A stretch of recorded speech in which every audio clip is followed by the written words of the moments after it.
राधे राधे।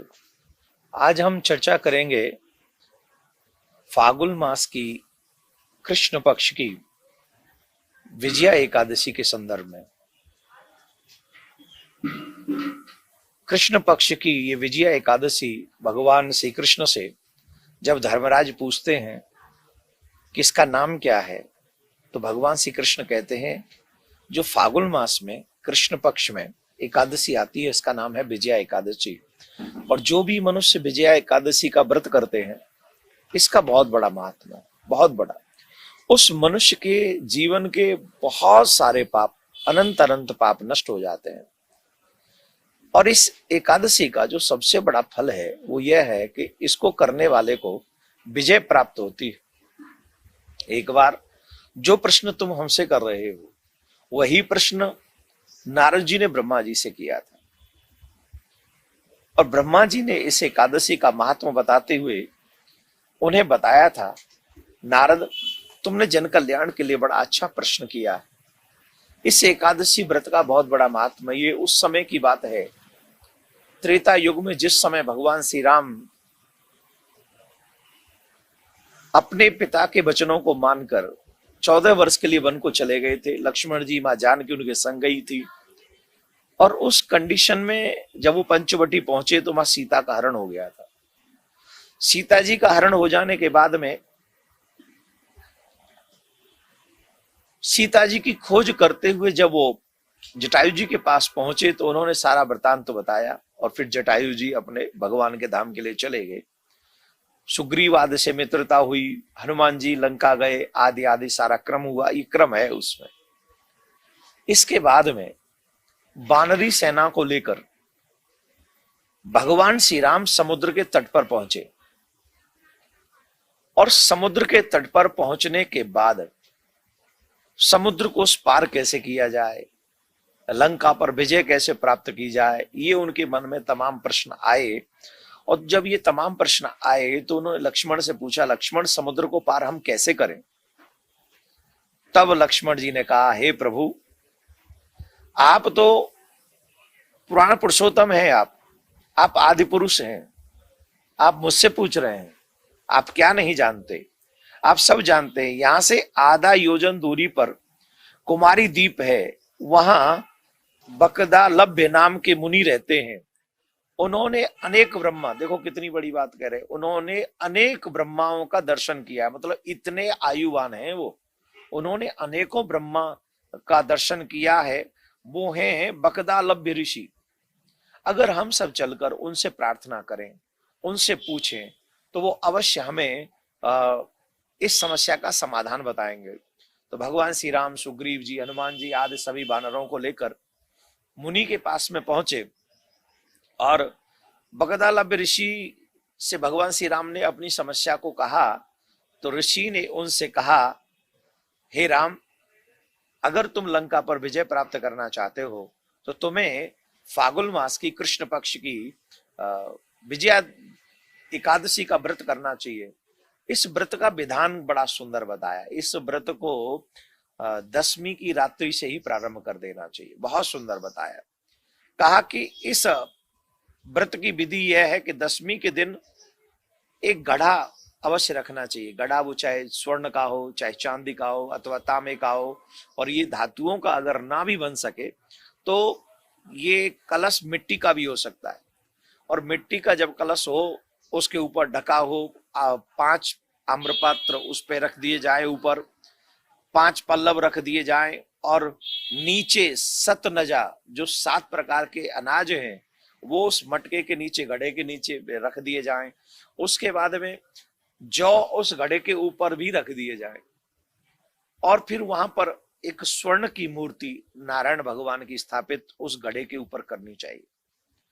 इस प्रकार एकादशी के दिन स्नान आदि करके हमें श्री नारायण भगवान का पूजन करना चाहिए, और नारायण भगवान का पूजन करके उनको स्नान करा के, धूप दीप दे के, उनको भोग लगा के, वो जो भी पूजा हम लोग करते हैं वो करके ब्रह्मचर्य का पालन करें, सत्यव्रती हों।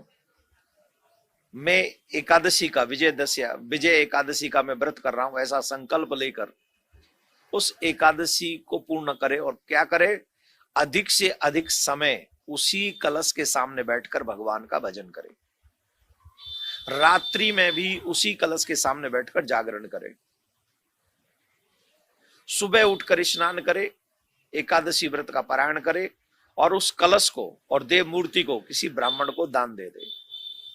हे राम, ऐसा करने पर मनुष्य किसी के ऊपर भी विजय प्राप्त कर सकता है।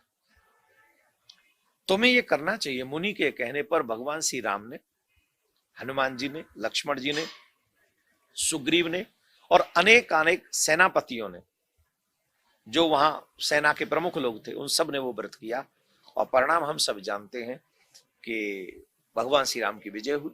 रावण जैसा महापराक्रमी व्यक्ति परास्त हुआ। तो इसका नाम ही है विजया एकादशी। तो हम सभी को विजया एकादशी का व्रत करना चाहिए। मन क्रम वचन से, विधान से करें। एकादशी से पहले ही इसको सुन लें, जिससे ये 10वीं से ही प्रारंभ हो जाएगा। तो हमारा ये एकादशी का वीडियो जो लोग एकादशी करते हैं उनको अवश्य सुनना चाहिए। कथा भी अवश्य सुनना चाहिए। कई लोग व्रत करते हैं पर कथा नहीं सुनते। कथा नहीं सुनते, उसका पुण्य नहीं मिलता है। तो व्रत करें, संयम रखें, कथा सुने और कथा का जो नियम है उसका पालन करें। 1 साल 11 महीना भी अगर कोई एकादशी के व्रत कर ले तो तुरंत वो मुक्त हो जाता है। वो उसे बार बार पृथ्वी पर नहीं आना पड़ता है, लेकिन विधान से करे। तो ऐसे नहीं कि अधिकांश लोग तो खाने पीने पे ज्यादा ध्यान देते, क्या बन रहा है, क्या हो रहा है, भजन कम करेंगे और प्रसाद की व्यवस्था ज्यादा करते। ऐसा नहीं, भजन करें ज्यादा और फिर इस नियम का पालन करें। निश्चय ही ये विजय एकादशी आप सबके मन में सिद्ध करेगी और ज्यादा लोगों को तक इसको अवश्य पहुंचा दे। राधे राधे। बेटा हो या बेटी, 2 दिन भूखा रखो।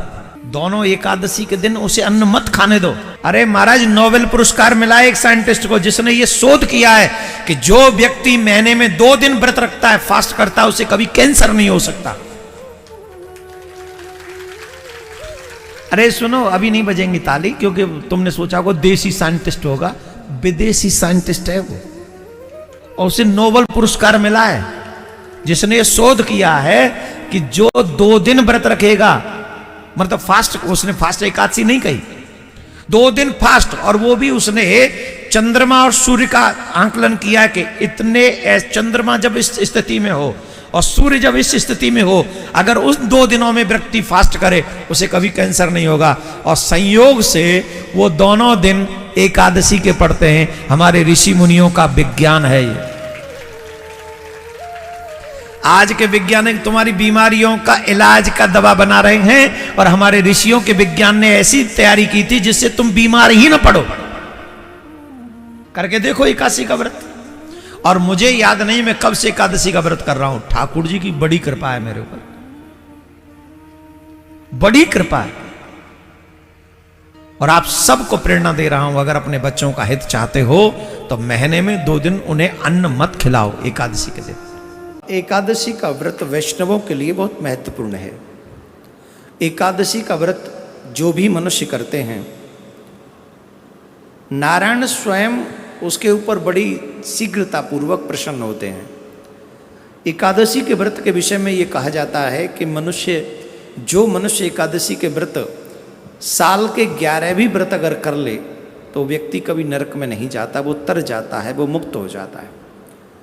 जो भी व्यक्ति इस व्रत को करता है उसकी सारी मंगलमयी कामनाएं पूर्ण हो जाती हैं।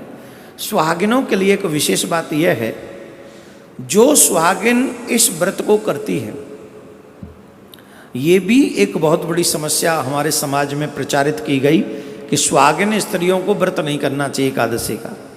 कोई कहता है सुहागिन को तुलसी नहीं पहननी चाहिए, कोई कहता है सुहागिन को चंदन नहीं लगाना चाहिए। भगवान जाने कहाँ कहाँ से ऐसे प्रवचन हमको कोई सुनाता है। इस व्रत में कहा गया है जो भी सौभाग्यवती इस व्रत को रखती हैं उनका सौभाग्य अखंड रहता है। उसके सौभाग्य को, उसका सुहाग दीर्घकालीन समय तक चिरजीवी रहता है।